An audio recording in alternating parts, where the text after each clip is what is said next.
ओम शांति। आज 5 मार्च 2022 है और जैसे कल बाबा ने हमें अव्यक्त इशारों में बुद्धि से उपराम रहने के लिए शिक्षा दी थी, ऐसे ही आज बाबा बुद्धि के साथ साथ अपने संस्कारों में भी उपराम और साक्षी दृष्टा रहने के लिए हमें इशारे दे रहे हैं।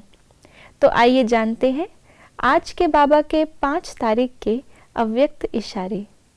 हर एक अपने को चेक करो कि मेरी बुद्धि बिल्कुल उपराम रहती है। जैसे साकार रूप के संस्कार उपराम और साक्षी दृष्टा के रहे, यही साकार के संपूर्ण स्थिति के श्रेष्ठ लक्षण थे। इन संस्कारों में समानता लानी है।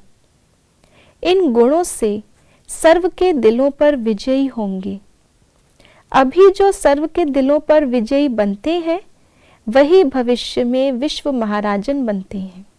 तो आज के अव्यक्त इशारों में ब्रह्मा बाबा का एग्जाम्पल देते हुए बाबा समझा रहे हैं कि जैसे साकार रूप से बाबा हमेशा संस्कारों में भी उपराम रहे, हर एक आत्मा के पार्ट को देखते हुए भी बाबा हमेशा साक्षी रहे। इतना बड़ा संगठन था और उस समय पर सब ज्ञानियों का संगठन नहीं था। भिन्न भिन्न प्रकार से हर एक अलग अलग प्रकार से आए हुए सभी भाई और बहनें थे। एक तरफ भाई बहनों के अपने संस्कार थे, तो दूसरी ओर इतना ऑपोजिशन था समाज के अंदर। तो तीसरी ओर ब्रह्मा बाबा के सामने कोई और एग्जाम्पल भी नहीं था कि कैसे बना जाए।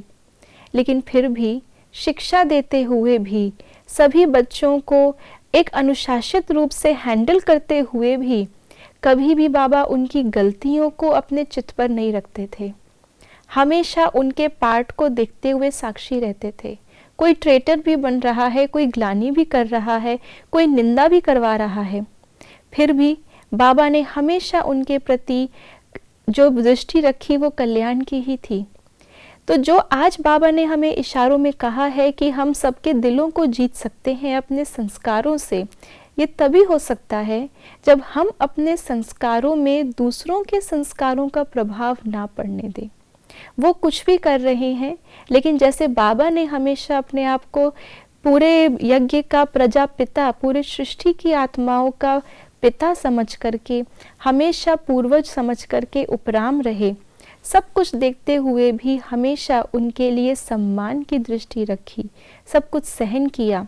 तो यही सब हम जब अपने संस्कारों में धारण करेंगे तो हम हर आत्मा के पार्ट को देखते हुए उसको एक्सेप्ट कर सकते हैं और हमारा एक्सेप्टेंस हमें उनके दिल पर चढ़ाएगा।